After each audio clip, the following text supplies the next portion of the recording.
Olá, tudo bem?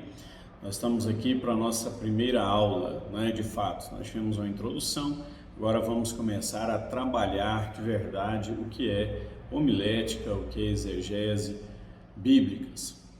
E antes de mais nada, antes de começarmos a aula, eu quero te convidar, se você ainda não está inscrito, a se inscrever no canal, a marcar e ativar o sininho para você receber as notificações do canal, deixar o seu gostei ou não gostei, comentários, perguntas, dúvidas. Vamos tentar sempre manter bem atualizado aqui esse campo de comentários. Se você então está pronto, prepara seu material aí, sua folha para anotações, e assim terminar a vinheta aqui do canal, nós iremos começar.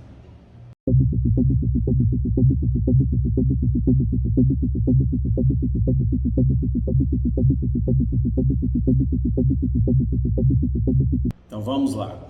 Primeira coisa que eu quero te dizer é que não importa o tipo de sermão que você escolheu ou o sermão que você vai entregar para a igreja, que você vai pregar na igreja, no seu pequeno grupo, na sua célula, todos terão um padrão, um esqueleto que você deve sempre observar. E nesse padrão você sempre deve se orientar para que 3 pontos fiquem muito claros. Primeiro, todo sermão tem uma introdução, todo sermão tem um desenvolvimento e todo sermão tem uma conclusão. A introdução é a sua oportunidade de falar para quem está te ouvindo a respeito do tema que você escolheu. É a sua oportunidade de despertar interesse nas pessoas para que elas te escutem, para que elas prestem atenção no que você vai falar. Eu quero te dizer aqui já, sem nenhuma dúvida ou nenhum medo de estar errado, que a introdução é a principal parte do seu sermão no aspecto de ganhar o seu ouvinte. Se a sua introdução não for bem feita, você vai retirar do seu ouvinte o interesse de ouvir o que você tem para falar. Então você precisa trabalhar bem a introdução. Outra coisa importantíssima é você ter em mente que é uma introdução, não é o sermão. Então você não precisa, na introdução, expor tudo que você deseja falar. Nós vamos falar disso com mais detalhes. Outro fato importante, você precisa também ter isso em mente, é que a conclusão deve trazer para os seus ouvintes, para a mente, para o coração dos seus ouvintes, as verdades que você expôs no sermão. Por quê? Porque é com a conclusão que o seu ouvinte vai entender o que você quis dizer, vai ligar os pontos que você tentou mostrar para ele durante a sua pregação e, via de regra, é a conclusão que ele vai levar, é a conclusão que ele vai tentar memorizar para meditar ali durante alguns dias, para viver isso, para aplicar na sua vida, no seu cotidiano. Então, a conclusão é, digamos, a cereja, desse bolo, é o que vai completar tudo que você fez de forma bem pensada, bem planejada e, por que não, o que vai trazer uma nota máxima ao seu sermão.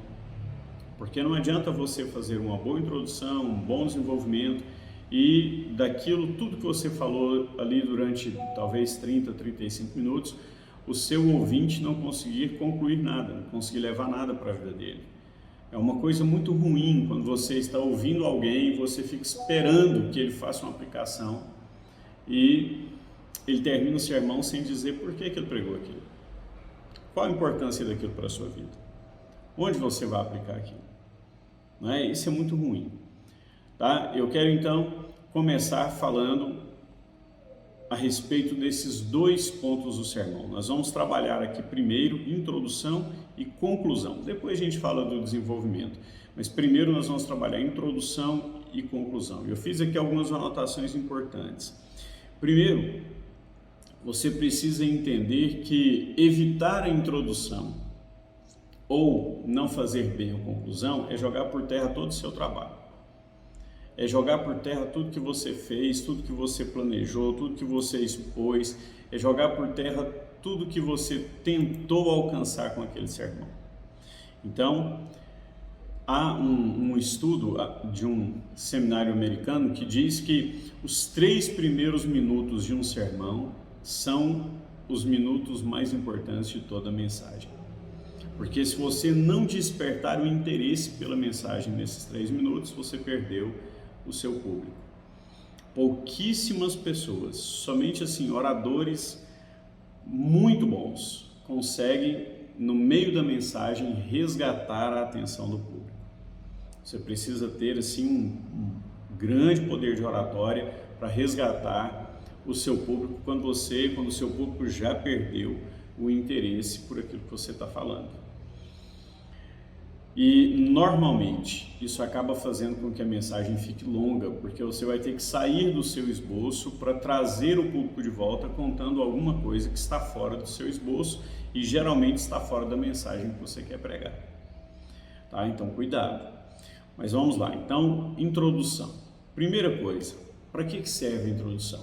Como eu já disse aqui, para despertar o interesse pela mensagem. Entenda que a mensagem é importante, o mensageiro não. Então, não adianta você gastar tempo falando de você, não adianta você gastar tempo mostrando características que são suas. Não, você precisa falar da mensagem. E na introdução você tem a oportunidade de despertar nas pessoas que vão te ouvir a respeito da mensagem que você deseja trazer. Entende? Então eu vou te dar um exemplo. Eu quero trazer alguns exemplos para você aqui dos meus próprios sermões, mas sempre que possível eu quero trazer sermões históricos aqui. E eu quero te dar aqui um exemplo de uma pregação que eu fiz há alguns anos, quando nós tivemos aquele acidente terrível, né, lá em Santa Maria, no Rio Grande do Sul, com a Boate Kiss. Na introdução do meu sermão, o que eu fiz? Eu falei, olha, no mundo, todas as pessoas estão procurando uma saída. Por que tantos jovens morreram juntos, morreram no mesmo lugar, perto do banheiro, lá na Boate Kiss?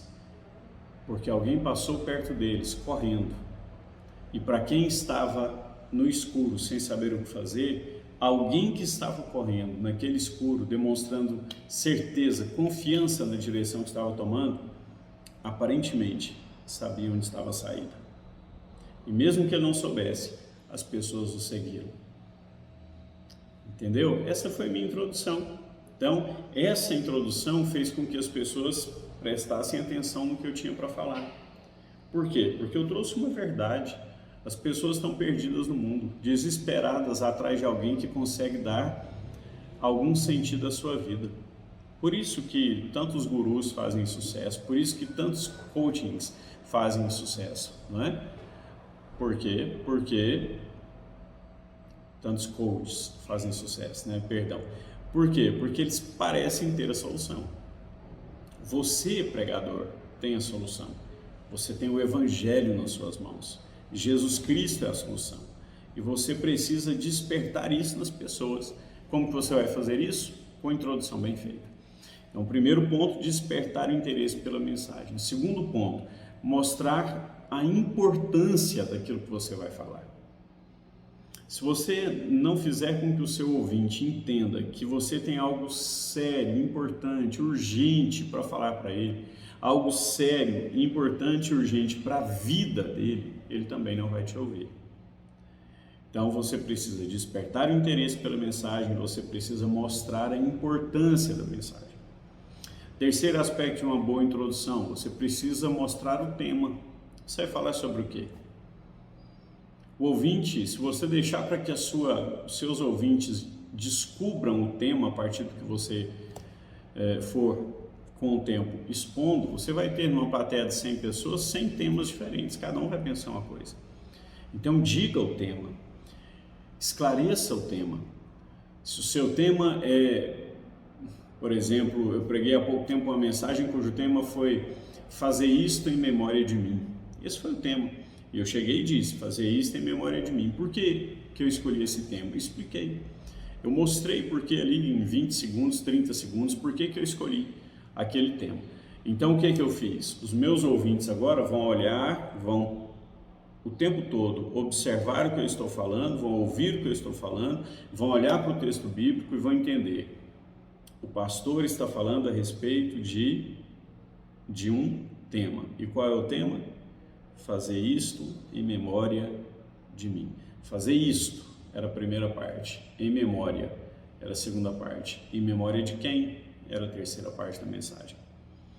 Então você precisa apresentar o tema. Quarto ponto, e é aqui que muitos pregadores erram. E por que erram? Porque muitas vezes assumem o púlpito, vamos colocar assim, poucas vezes durante o mês. Porque muitas vezes não tem vida de igreja. Porque muitas vezes tem contato com um pequeno grupo da igreja, mas não tem um contato com uma boa parte da igreja. Ainda que seja um contato ali superficial, mas não tem. E aí acabam errando nesse ponto, que é demonstrar interesse pelo ouvinte. Você precisa demonstrar interesse por quem está te ouvindo. Então a sua introdução, ela precisa mostrar para o ouvinte que você está pregando para ele porque ele é importante. O seu ouvinte precisa entender isso. Ele precisa se sentir parte.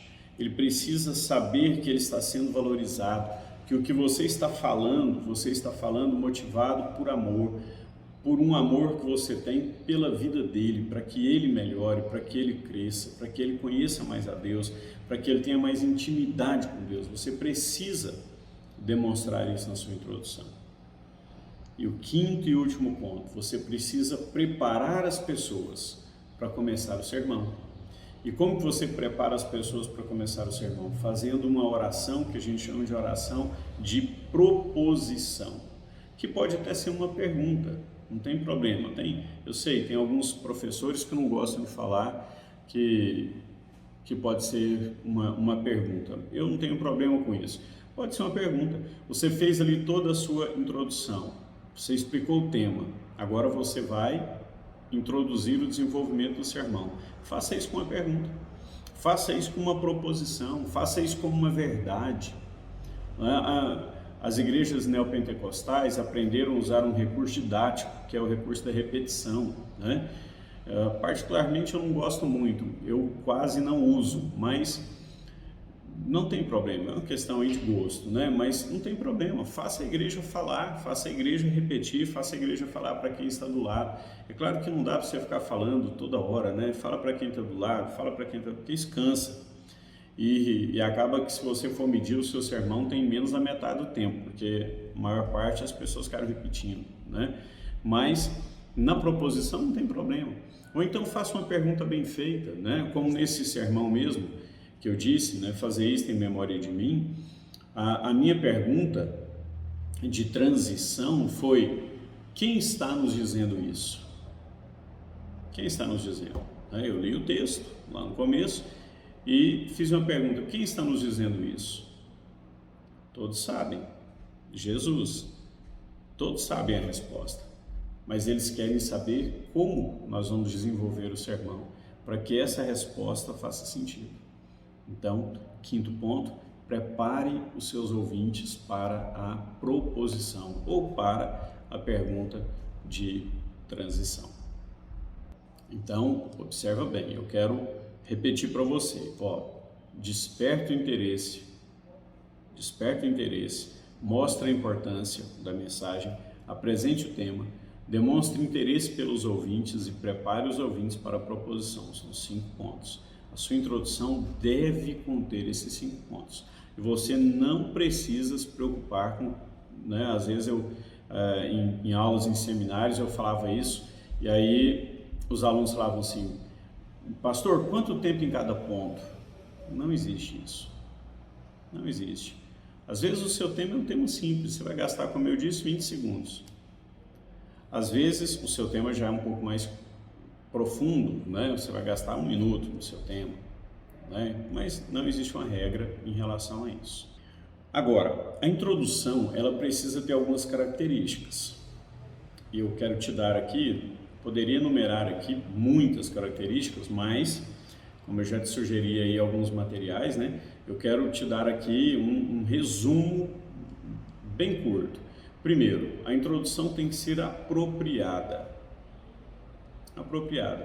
Então, se você vai pregar, Deus colocou uma mensagem no seu coração em que você vai usar, por exemplo, o texto de Gênesis 27.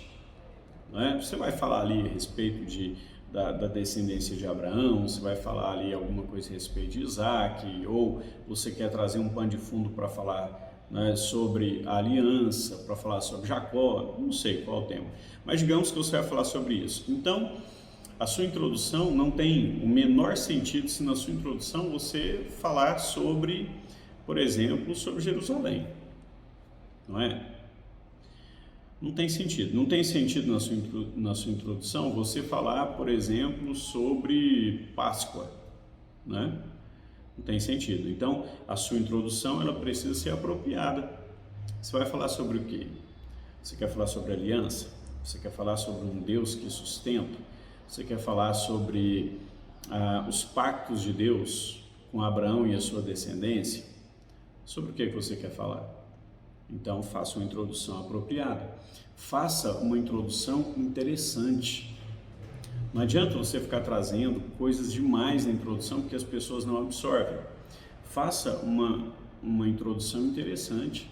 Por exemplo, há algum tempo eu preguei um sermão falando sobre a passagem de Jesus no barco, né, pelo Mar da Galileia.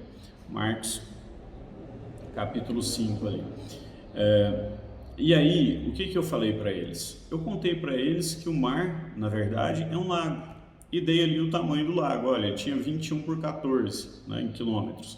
Expliquei para eles que era chamado de mar porque era muito grande. 14 quilômetros um lago é muito grande, né? Você não consegue visualizar os dois lados desse lago, né? Expliquei ali rapidamente para eles o que era isso. Falei que aquele lago se formava com a água que vinha descendo lá do Hermon, né, e chegava ali, ela represava um pouco, depois continuava no Jordão. Expliquei isso rapidamente. Para quem nunca estudou geografia bíblica, né, uma introdução desse tipo desperta interesse. Né, ele começa a prestar mais atenção no que você vai falar. Outra coisa, como eu já falei aqui, a introdução tem que ser breve. Você não pode ter, eu tenho 40 minutos para pregar, então a minha introdução tem 20 minutos. De forma alguma. A sua introdução, eu costumo dizer que a introdução não pode ter mais do que 5 minutos. Eu sei, excelentes introduções em que você traz muitos pontos na introdução que estão ligados ao texto e que vão despertar bastante interesse das pessoas, às vezes podem até chegar aí a uns 10 minutos, mas tempo demais na introdução diminui o tempo da exposição do texto. Eu particularmente não gosto, não acho que seja o melhor caminho. Você também precisa entender que a sua introdução tem que ter relação com o tema, né? É o que eu disse lá do apropriado, tem que ter relação com o tema. Não adianta você estabelece um tema, fazer isso em memória de mim, tá? E agora eu vou falar sobre o quê? Vou falar sobre, vamos pensar aqui, vou falar sobre os 10 mandamentos. Não tem sentido, né? Não dá. Outra coisa, que também é um erro, principalmente com quem está começando a pregar, né? Quem está começando a pregar erra muito nisso. Ele não prepara a introdução. Olha, a introdução tem que ser preparada com cuidado. Você precisa pensar bem na introdução. Você não pode andar com o sermão ali, pensar no sermão, no desenvolvimento ali do sermão, na conclusão, e a introdução eu falo qualquer coisa lá na hora, eu leio o texto e falo qualquer coisa. Não, você não pode fazer isso. Isso é um erro. A introdução tem que ser preparada e tem que ser preparada com cuidado. A introdução ela pode ser temática, né? Você pode pensar no tema para fazer a introdução, ela pode ser textual, ela pode ser uma introdução ocasional, né? Como eu disse aqui do caso lá da Boate Kiss, eu peguei algo que tinha acontecido naqueles dias. Ela pode ser uma introdução que está dentro do texto, ela pode ser, como essa que eu disse aqui do texto de Marcos, ilustrativa, né? Ilustrativa. Ela pode ser uma introdução que vai levar o seu ouvinte a pensar em um problema que está apresentado no texto, a um evento que está apresentado no texto. E ela pode ser proposital, não tem problema, né? A introdução pode ser, é claro que você não vai falar isso enquanto você estiver pregando, mas a introdução ela pode ser o resumo dos seus objetivos. O que você quer alcançar com aquele sermão? Pensa nos objetivos, estabeleça lá os objetivos. No fim, eu quero que as pessoas entendam a importância da santidade, a importância do amor ao próximo, a importância de se alegrar com os que se alegram, a importância... Tá, esses são os seus objetivos. Então, a sua introdução, ela pode ser proposital, ela pode estar dentro dos seus objetivos. Por quê? Porque você já prepara a cabeça das pessoas para que, à medida que você for desenvolvendo o texto, elas já comecem a fazer ligações. Elas vão começar a pensar. Quando você falar um ponto, elas vão pensar, então é por isso. Você fala outro ponto, elas vão lembrar de novo, então é por isso. Isso vai acontecer com todos? Por óbvio que não. Mas muitas pessoas vão entender o que você está falando. Tá ok? Então, viram que nós gastamos aqui quase 15 minutos falando da introdução. Por quê? Porque a introdução é muito importante. Agora, eu quero falar um pouco aqui da conclusão. Primeiro, a conclusão, ela pode ser uma recapitulação. O que é isso? É quando você pega a mensagem e na conclusão você vai recapitular o que você falou de forma rápida. Você não vai fazer tudo de novo, né? Seu sermão tinha lá 3 pontos, por exemplo, né? Então o que você vai falar na sua conclusão? Então nós vimos que ponto 1, ponto 2, ponto 3, pronto. Você recapitulou os pontos. Eu sempre tomo um cuidado aqui. Por quê? Porque quando você faz uma conclusão de recapitulação, as pessoas vão ficar esperando que você, na conclusão, diga por que você falou cada um daqueles pontos abordados. Não adianta você retomar os pontos se você não explicar por quê. Ok? Veja bem, se você está pregando um sermão textual ou se você está pregando um sermão expositivo ou temático, né, tanto faz, ou tem um ex-tempore, né? Tanto faz. Se você retoma os pontos, as pessoas querem saber por quê. Elas vão chegar e vão falar isso? Não, porque nem elas muitas vezes sabem disso. Isso está na nossa forma de internalizar o que nós estamos aprendendo. Cada pessoa aprende de uma forma, mas a maneira de internalizar o conhecimento é praticamente a mesma. As pessoas, e aqui, né, não estou pensando em nenhum método pedagógico específico aqui não, tá? O que eu estou dizendo é, a pessoa quer saber por que aquilo foi dito. Mesmo que ela não entenda, mesmo que ela não consiga discernir, ela quer saber por quê. Porque ela não quer sair da igreja, sair do culto e olhar para o culto e falar assim, o que eu vim fazer aqui? O que eu aprendi hoje? O cara ficou falando lá 1 hora, não falou nada, não entendi nada. Seu sermão precisa ter um ponto que as pessoas saiam dali com uma certeza no coração. E essa certeza, se você buscou na conclusão recapitular os pontos, você tem que falar para elas. Você não pode ficar esperando que elas, do nada, elas tenham uma revelação do céu do que você quis dizer. Não, Deus já falou isso para você, não é?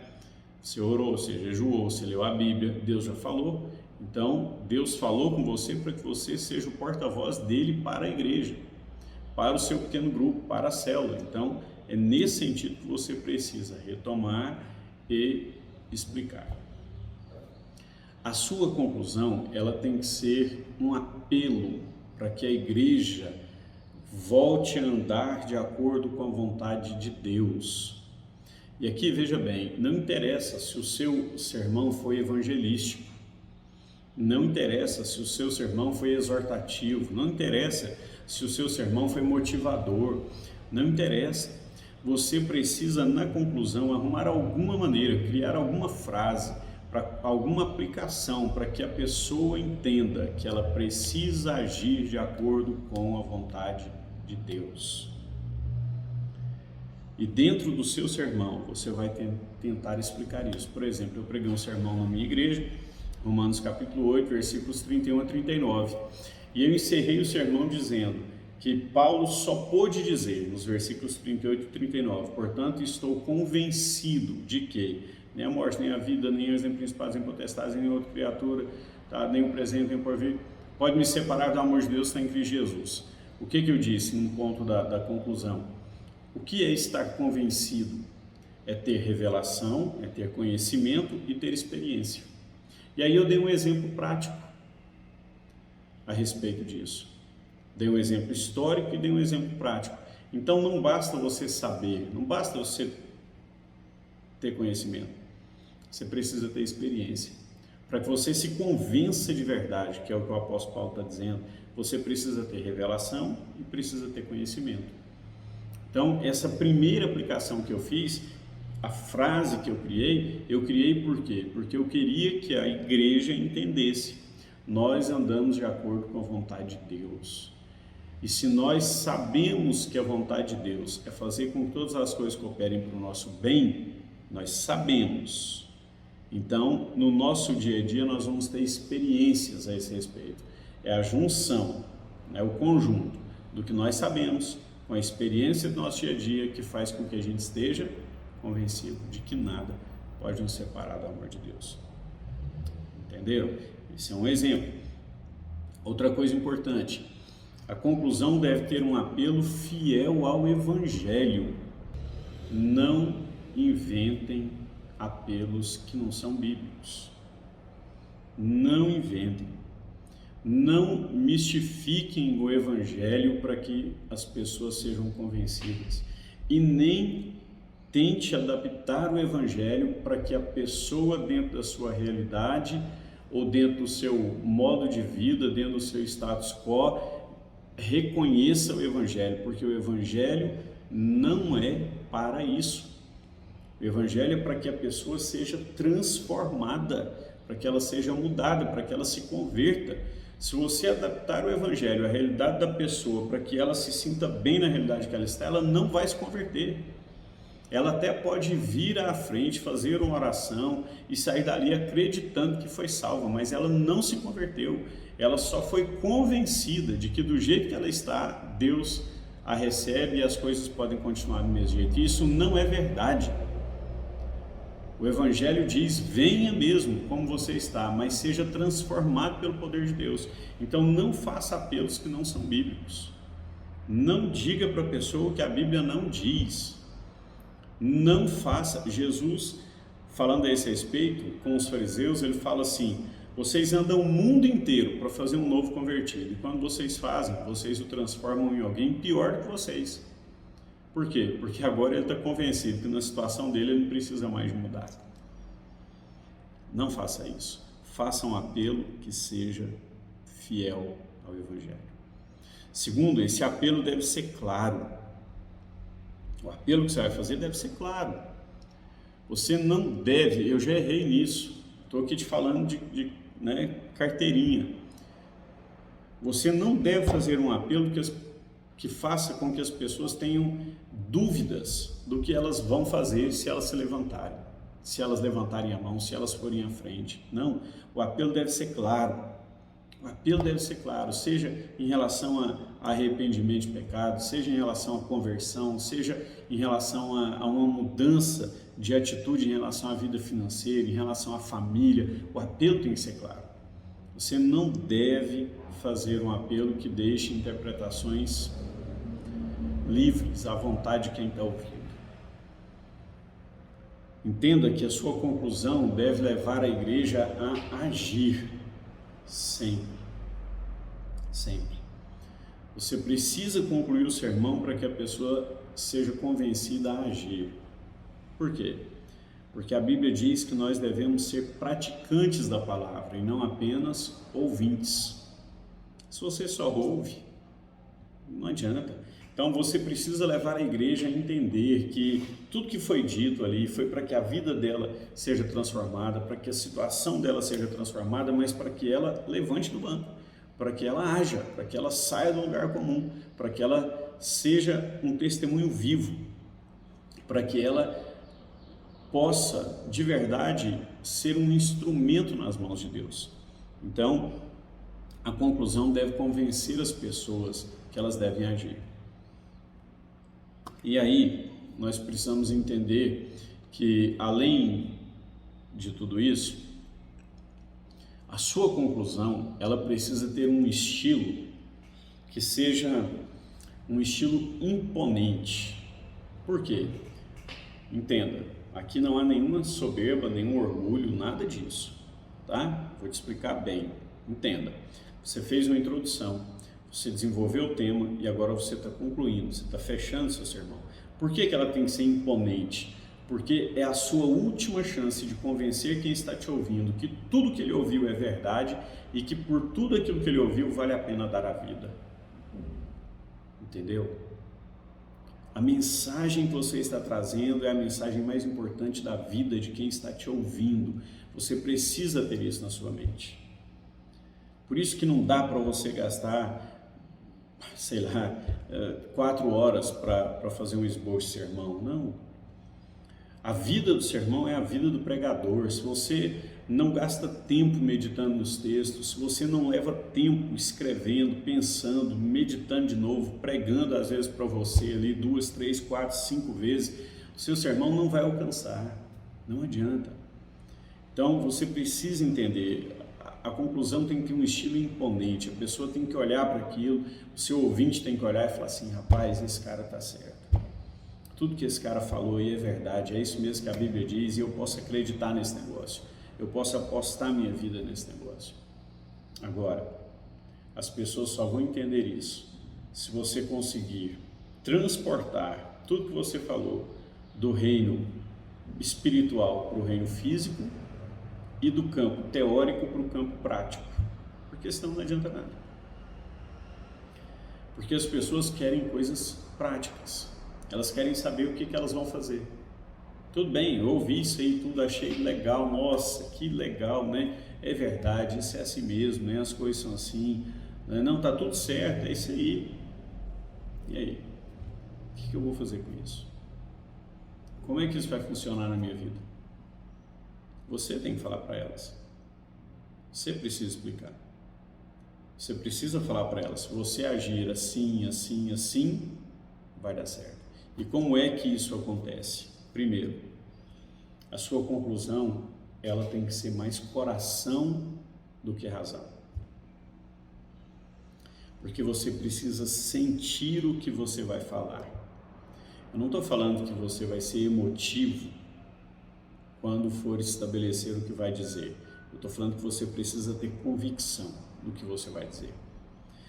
A sua conclusão, ela precisa desafiar as pessoas a quererem mudar de vida.